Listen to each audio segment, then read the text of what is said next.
Big place the algorithms are is when you come to the service, then we sort and organize the titles by what we think will be most interesting for you, because there's thousands of titles. Can you give me a pitch for the perfect TV show? What are the ingredients? The perfect TV show is something you've never seen before that combines elements that are unique.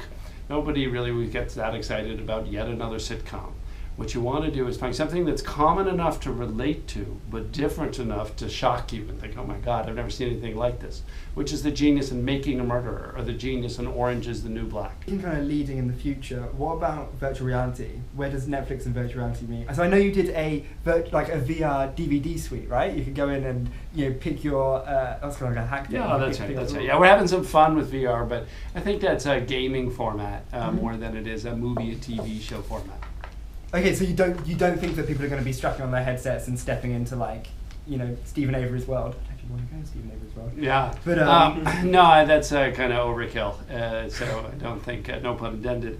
So I think people will watch TV on a TV, and when they do VR, they'll do gaming like on Xbox. Okay, you know that your tech company is very successful when you become, it's Uber for X or Y, or it's Netflix for whatever. Yeah. What would you like to see the Netflix for, fill in that blank?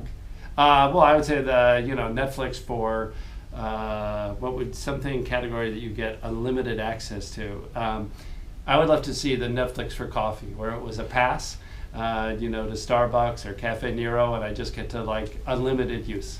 When was it when you realised that Netflix and streaming was actually a huge cultural deal and would bring all these kind of changes to the culture about it? When did that moment come?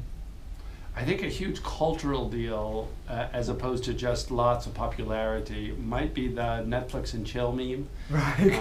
When everyone's talking about this thing, and you could look back on Twitter and see a 5-year history of it, slowly growing and then breaking into the mainstream.